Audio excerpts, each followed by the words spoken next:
বাংলাদেশ জাতীয়তাবাদী স্বেচ্ছাসেবক দলের ৪৫তম প্রতিষ্ঠা বার্ষিকী উপলক্ষে আয়োজিত আজকের এই আলোচনা সভার সম্মানিত সভাপতি জনাব এস এম জিলানী,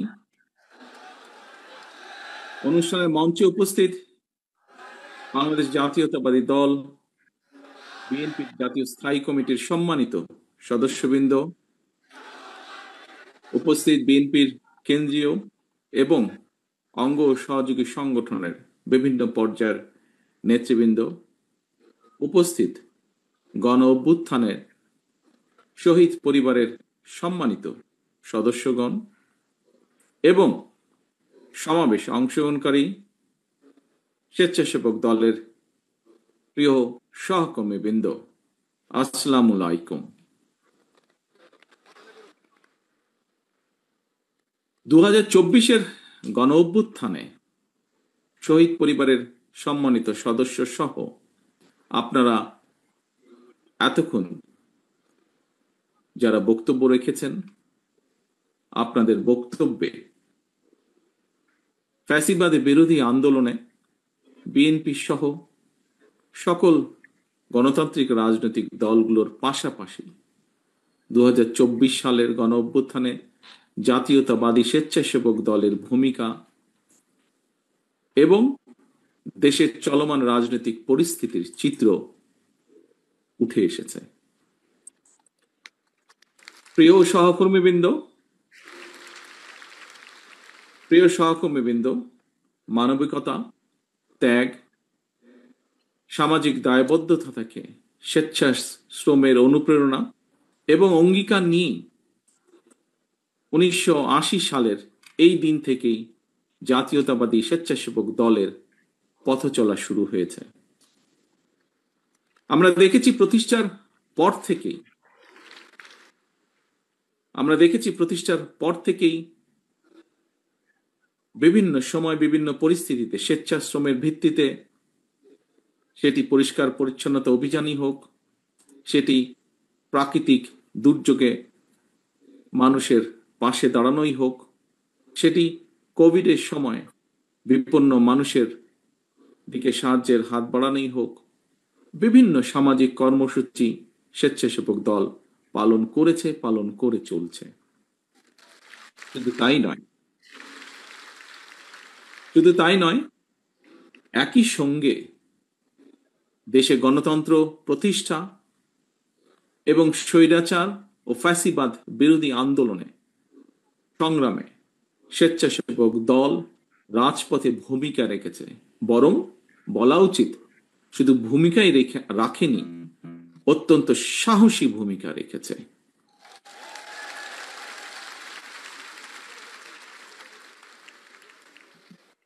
শুধুমাত্র 2024-এর গণ অভ্যুত্থানে স্বেচ্ছাসেবক দলের 24 জন সহকর্মীকে আমরা হারিয়েছি। 24 জন সহকর্মী শহীদ হয়েছেন, আহত হয়েছেন আরো বহু। প্রিয় সহকর্মীবৃন্দ, 1.5 দশকের ফ্যাসিবাদ বিরোধী আন্দোলন চলাকালীন সময়ে আমরা স্বেচ্ছাসেবক দলের সভাপতি, সাহসী নেতা মরহুম শফিউল বারী বাবু সহ অনেক সহকর্মীকে আমরা হারিয়েছি। অনেক সহকর্মী বিভিন্নভাবে শারীরিকভাবে ক্ষতিগ্রস্তের শিকার হয়েছেন। আমি আল্লাহর দরবারে শহীদদের আত্মার মাগফিরাত কামনা করছি। যারা বিভিন্নভাবে শারীরিকভাবে ক্ষতিগ্রস্ত হয়েছেন, অসুস্থ হয়েছেন, তাদের সুস্থতা কামনা করছি। প্রিয় উপস্থিতি, সম্মানিত নেতৃবৃন্দ, প্রিয় সহকর্মীবৃন্দ, আমার বিশ্বাস এবং দায়িত্বের জায়গা থেকে আমি প্রায় বলে থাকি একটি কথা, বিভিন্ন বক্তব্যে আমি সেই কথাটি তুলে ধরার চেষ্টা করেছি। 1971 সালে বাংলাদেশের 71 সাল ছিল বাংলাদেশের স্বাধীনতা অর্জনের যুদ্ধ।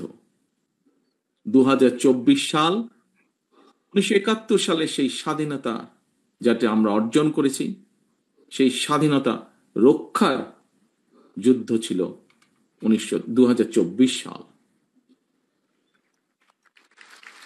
এর বাইরেও আমরা বলতে পারি দেশের 54 বছরের ফ্যাসিবাদ স্বৈরাচারের বিরুদ্ধে প্রতিটি গণতান্ত্রিক আন্দোলন সংগ্রামে যারা শহীদ হয়েছেন গত 54 বছরে, তাদের এই আত্মত্যাগের প্রতিদান সম্ভব নয়, প্রতিদান দেওয়া সম্ভব নয়।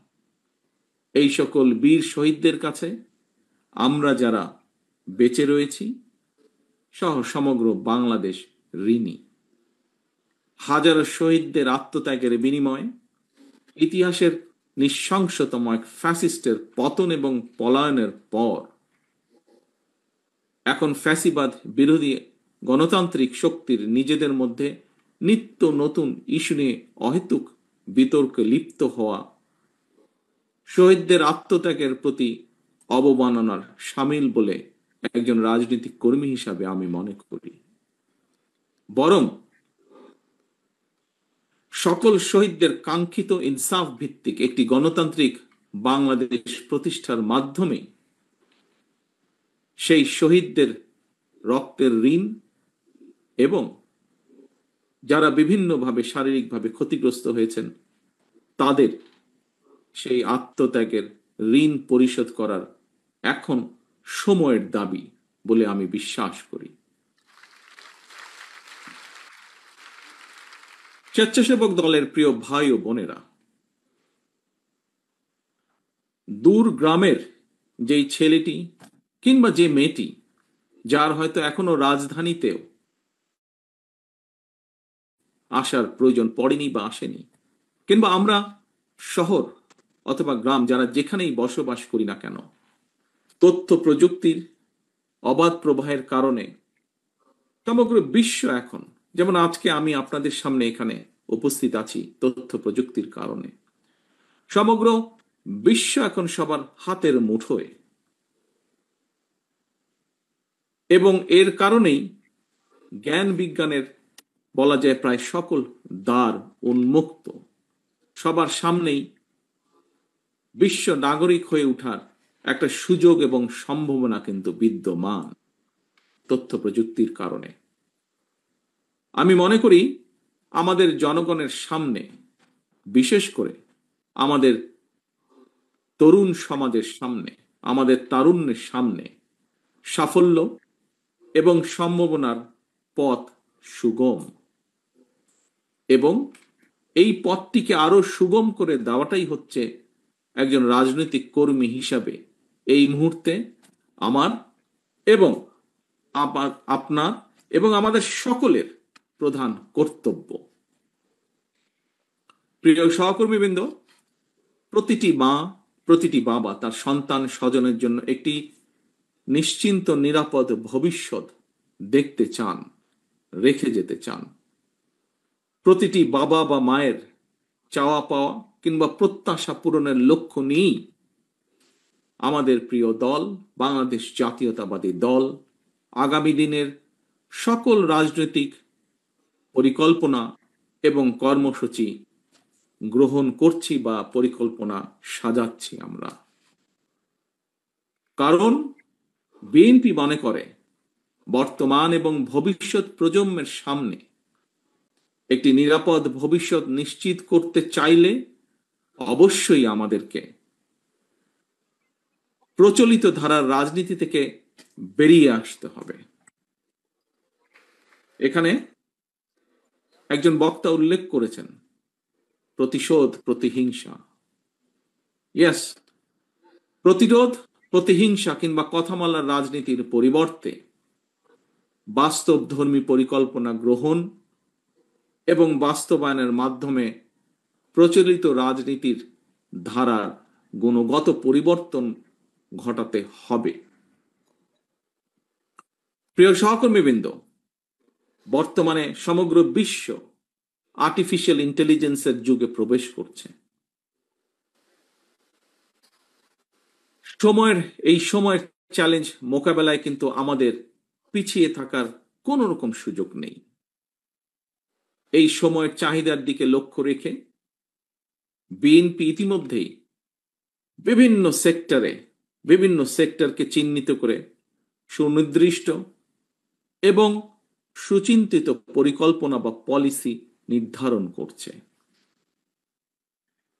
শিক্ষার্থীরা স্কুল, কলেজ কিংবা বিশ্ববিদ্যালয়ে পড়াশোনা শেষ করার পর অথবা একাডেমিক শিক্ষার যে কোনো পর্যায়ে বিভিন্ন কারণে, পারিবারিক বা সামাজিক বিভিন্ন কারণে, আমাদের দেশে যেটা অনেক ক্ষেত্রেই হয়ে থাকে, কোনো কারণে ড্রপ আউট হলে একজন শিক্ষার্থীকে আর যাতে বেকার জীবন কাটাতে না হয় অথবা বেকারের অভিশাপের মধ্যে বেশি দিন কাটাতে না হয়, সেই পরিকল্পনাকে সামনে রেখেই শিক্ষা কারিকুলামে স্কুল পর্যায় থেকে বিশ্ববিদ্যালয় পর্যায় পর্যন্ত অন্তত একাডেমিক স্টাডির পাশাপাশি ব্যবহারিক এবং কারিগরি শিক্ষা অন্তর্ভুক্ত করার পরিকল্পনা বা সিদ্ধান্ত আমরা গ্রহণ করেছি বিএনপির পরিকল্পনার মধ্যে।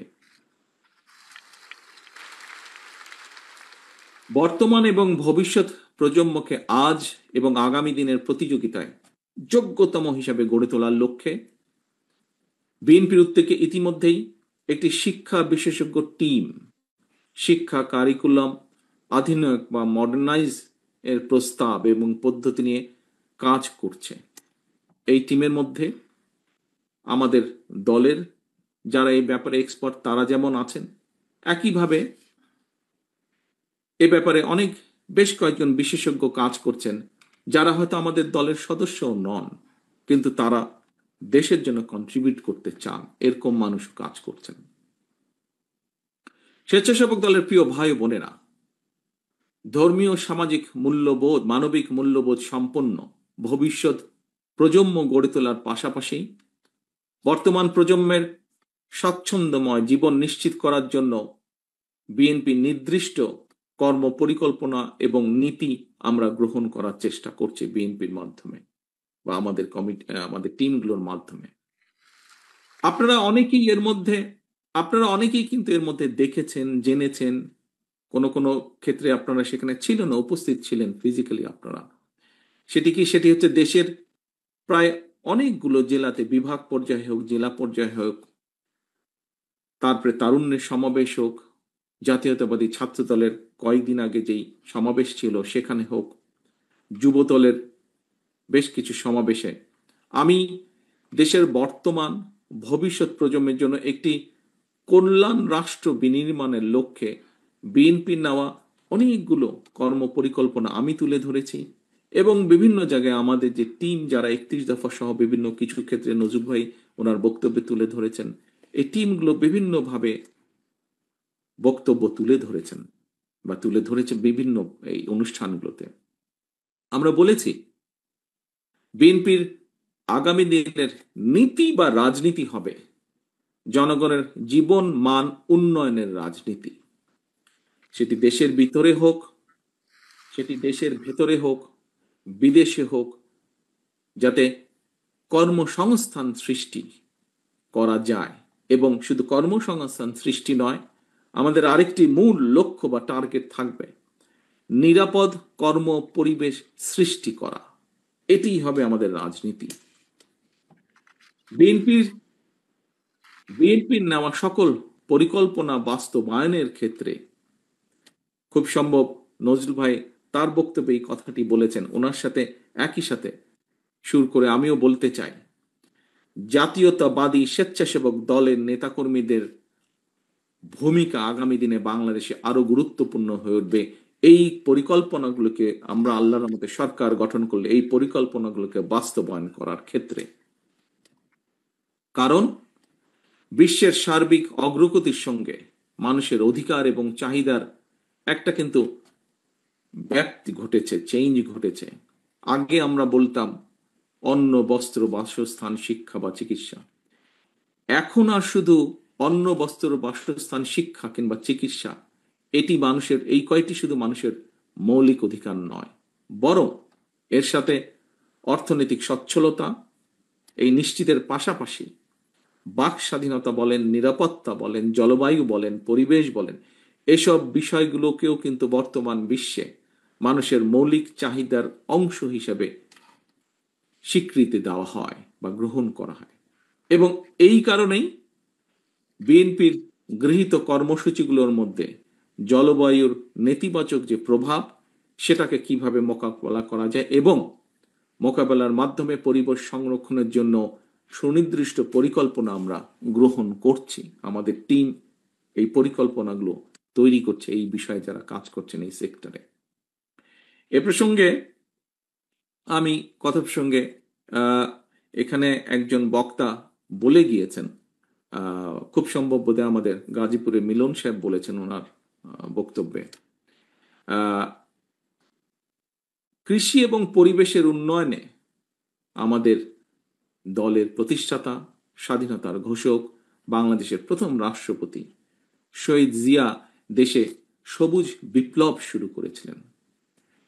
তিনি সারা দেশে খাল খনন কর্মসূচি করেছিলেন এবং সেই সময় রাস্তার দুই পাশে, খালের দুই পাশে হাজার হাজার গাছ লাগানো শুরু হয়েছিল।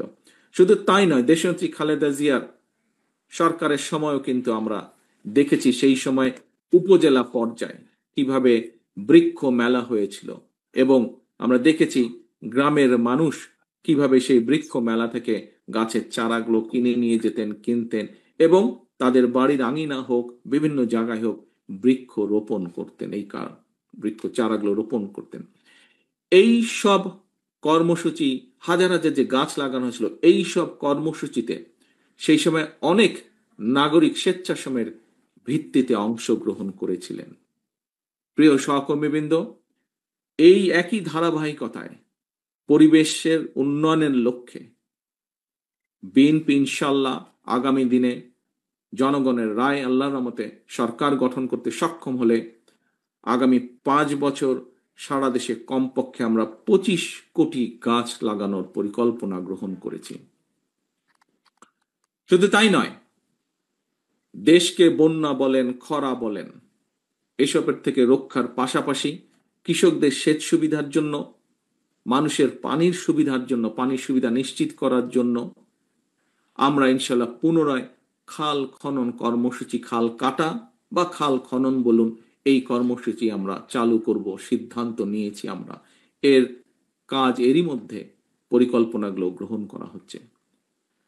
প্রিয় সহকর্মীবৃন্দ, বিএনপির নেওয়া এই সকল কর্মসূচি বাস্তবায়ন, বিশেষ করে পরিবেশ সংরক্ষণের ক্ষেত্রে আমি মনে করি স্বেচ্ছাসেবক দল সারা দেশে স্বেচ্ছাশ্রমের মাধ্যমে ব্যাপক ভূমিকা রাখতে সক্ষম। আজকে আপনাদের প্রতিষ্ঠা বার্ষিকী উপলক্ষে যেমন আপনারা কর্মসূচি গ্রহণ করেছেন, উপজেলা পর্যায়ে যে হাসপাতালগুলোকে পরিষ্কার পরিচ্ছন্ন করার যে কর্মসূচি যে আপনারা গ্রহণ করছেন, এইভাবে ঠিক আমাদের এই কর্মসূচিগুলো ইনশাল্লাহ যখন আমরা কাজে হাত দিব, বাস্তবায়ন করব, সেই সময় স্বেচ্ছাসেবক দলের আমার প্রিয় সহকর্মীরা সারা দেশে যে ছড়িয়ে ছিটিয়ে আছেন, আপনারা বিপুল ভূমিকা এখানে রাখতে পারেন।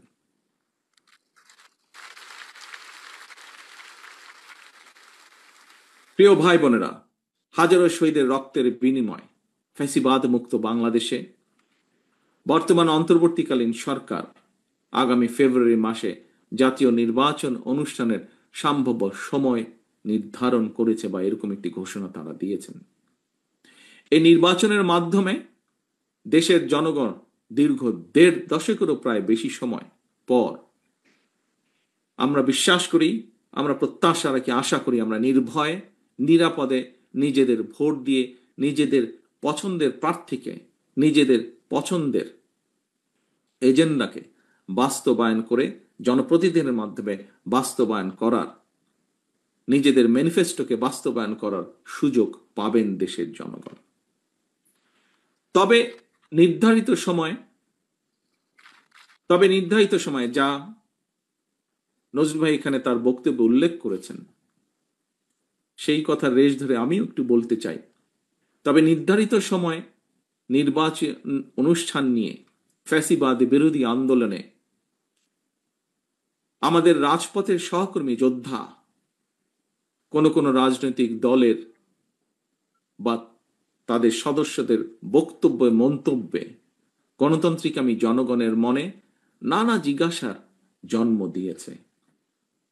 আমি গণতন্ত্রের পক্ষে আজকে স্বেচ্ছাসেবক দলের প্রতিষ্ঠা বার্ষিকীর এই অনুষ্ঠান থেকে আমি গণতন্ত্রের পক্ষের শক্তির সকল রাজনৈতিক দলগুলোর তাদের নেতৃবৃন্দদের দৃষ্টি আকর্ষণ করে বলতে চাই, গণতান্ত্রিকামী রাজনৈতিক দলগুলোর মধ্যে যদি দূরত্ব তৈরি হয় বা দূরত্ব তৈরি হলে রাষ্ট্র এবং রাজনীতিতে পতিত, পরাজিত, পলাতক ফ্যাসিস্ট চক্রের পুনর্বাসনের পথ সহজ হয়ে উঠবে, তাদের সুযোগ তৈরি হবে।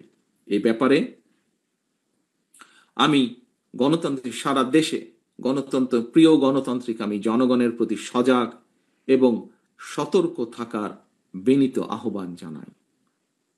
আমি বারবার একটি বিষয়ের দিকে সবার দৃষ্টি আকর্ষণ করেছি। সংবিধান কিংবা লিখিত বিধিবিধান দিয়ে কখনোই ফ্যাসিবাদ ঠেকানো যায় না। রাষ্ট্র এবং রাজনীতিতে যদি ফ্যাসিবাদ ঠেকাতে হয় তাহলে অবশ্যই জনগণকে রাজনৈতিকভাবে শক্তিশালী করার কোনোই বিকল্প নেই।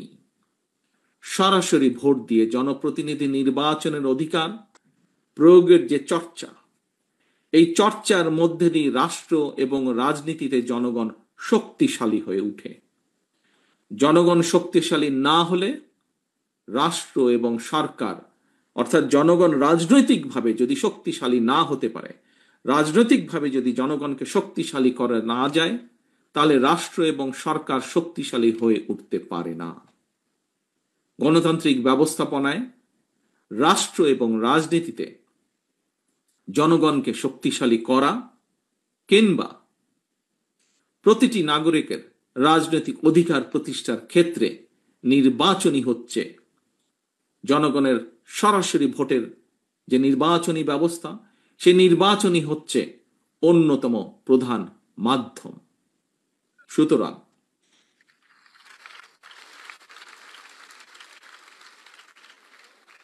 সুতরাং নানা রকম উপায় বা শর্ত আরোপ করে জনগণের রাজনৈতিক অধিকার প্রতিষ্ঠার পথে যদি বাধা সৃষ্টি হয়, তাহলে অবশ্যই গণতন্ত্রের উত্তরণের পথ সংকটে পড়বে। প্রিয় সহকর্মীবৃন্দ, প্রিয় সকল রাজনৈতিক দলের সহকর্মীবৃন্দ, আন্দোলনের সহকর্মীবৃন্দ, আমাদের মনে রাখা দরকার, মনে করা প্রয়োজন, স্বৈরাচারী শাসনের সময় আমরা কেউই, প্রত্যেকটি গণতান্ত্রিক রাজনৈতিক কর্মী, প্রত্যেকটি বিরোধী দলীয় কর্মী কেউ নিরাপদে ছিল না, কারো পরিবার নিরাপদে ছিল না। যদি গণতন্ত্রের উত্তরণের পথ সংকটে পড়ে, রাষ্ট্র এবং রাজনীতিতে জনগণ নিজেদের অধিকার করতে না পারে, তাহলে সামগ্রিকভাবে সকলকে, সমগ্র রাষ্ট্র দেশকে সমস্যায় পড়তে হবে।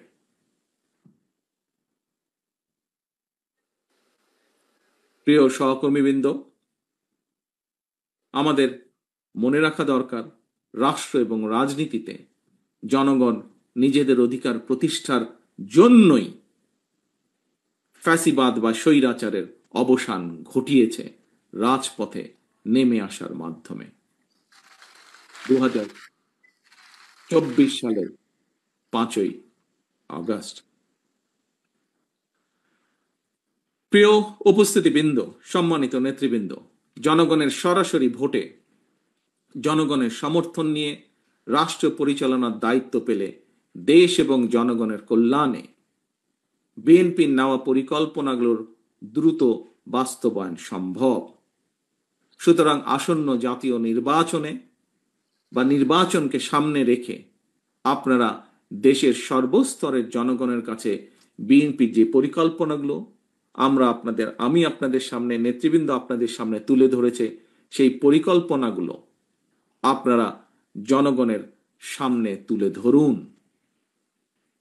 বিএনপি বিশ্বাস করে জনগণই বিএনপির সকল রাজনৈতিক ক্ষমতার উৎস। প্রিয় ভাই বোনেরা, প্রিয় সহকর্মীবৃন্দ, প্রিয় নেতৃবৃন্দ, সমগ্র দেশে ছড়িয়ে ছিটিয়ে থাকা সমগ্র দেশে শহীদ জিয়া এবং দেশনেত্রী খালেদা জিয়ার সৈনিকগণ, আসুন আমরা সকলে জনগণের সামনে দাঁড়াই জনগণকে সাথে নিয়ে আমরা জনগণকে বলি, ভোট দিলে ধানের শীষে, দেশ গড়ব মিলেমিশে।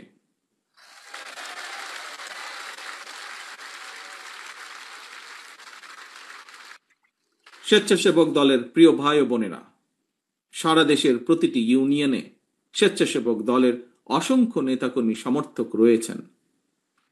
আমি আপনাদেরকে আজকের এই প্রতিষ্ঠা বার্ষিকীর দিনে একটি পরামর্শ রাখতে চাই।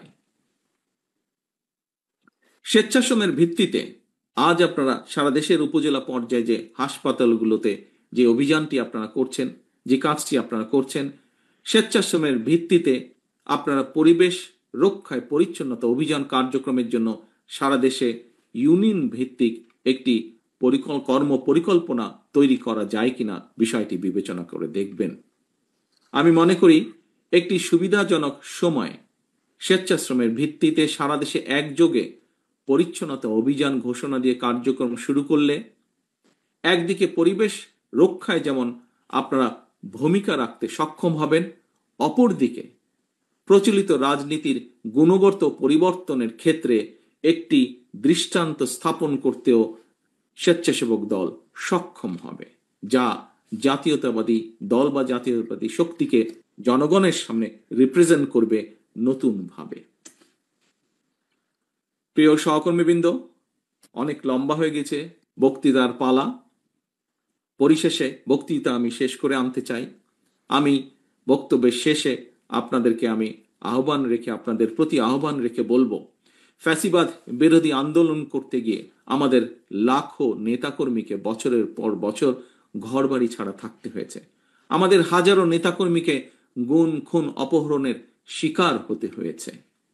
ফ্যাসিবাদ শাসনের অবসান বা স্বৈরাচার পলায়নের পরও আজও ফ্যাসিবাদ আমলের দায়ের করা মিথ্যা এবং রাজনৈতিক উদ্দেশ্য প্রণীত মামলায় এখনো আমাদের হাজার হাজার নেতাকর্মীকে আদালতের বা হাজিরা দিতে হচ্ছে। গতকালকে আমাদের কৃষক দলের সেক্রেটারি বাবুলকে জেলে যেতে হয়েছে এরকম একটি মিথ্যা মামলার কারণে। সুতরাং স্বাধীনতার ঘোষকের আদর্শের সৈনিক হিসাবে, mother of democracy Begum Khaleda জিয়ার একজন কর্মী হিসাবে, জাতীয়তাবাদী আদর্শের একজন অনুসারী হিসাবে আপনাদের প্রতি আমার আহ্বান, যা এরই ভিতরে আমাদের স্থায়ী কমিটির সদস্যরাও আপনাদের সামনে বলেছেন, অন্য বক্তারাও বলেছেন, এমন কোনো কাজ থেকে আপনারা বিরত থাকবেন যা জনমনে বিরূপ ধারণা তৈরি করতে পারে। মনে রাখবেন, জনশক্তি, প্রিয় সহকর্মীবৃন্দ, মনে রাখবেন, জনশক্তি জনবল, বিএনপির মনোবল। জনগণের কি বলেছি? জনশক্তি জনবল, বিএনপির মনোবল। জনগণের ভালোবাসায় থাকুন, জনগণকে ভালোবাসায় রাখুন। পরিশেষে প্রতিষ্ঠাবার্ষিকী উপলক্ষে জাতীয়তাবাদী স্বেচ্ছাসেবক দলের নেওয়া সকল কর্মসূচির সাফল্য কামনা করছি। একই সাথে গণতন্ত্র প্রতিষ্ঠার আন্দোলনে স্বেচ্ছাসেবক দলের সহ জাতীয়তাবাদী শক্তির যত নেতাকর্মী শহীদ হয়েছেন, যত নেতাকর্মী বিভিন্নভাবে ক্ষতিগ্রস্ত হয়েছেন, একই সাথে সকল বিরোধী রাজনৈতিক দল যারা স্বৈরাচার বিরোধী আন্দোলনে রাজপথে ছিলেন, তাদের যে সকল সদস্য শহীদ হয়েছেন, ক্ষতিগ্রস্ত হয়েছেন, তাদের সকলের শহীদদের আত্মার মাগফিরাত কামনা করে, যারা অসুস্থ হয়েছেন তাদের দ্রুত সুস্থতা কামনা করে, সারা দেশে স্বেচ্ছাসেবক দলের সর্বস্তরের নেতাকর্মীদেরকে ধন্যবাদ জানিয়ে এবং একই সাথে আজকের এই সুন্দর অনুষ্ঠানটি সফল করার জন্য যে সকল ব্যক্তি কাজ করেছেন, যে সকল ব্যক্তি অবদান রেখেছেন, তাদের সকলকে আন্তরিকভাবে ধন্যবাদ জানিয়ে আমার বক্তব্য শেষ করছি। আল্লাহ হাফেজ। বাংলাদেশ জিন্দাবাদ। বাংলাদেশ জাতীয়তাবাদী দল জিন্দাবাদ। আসসালামু আলাইকুম।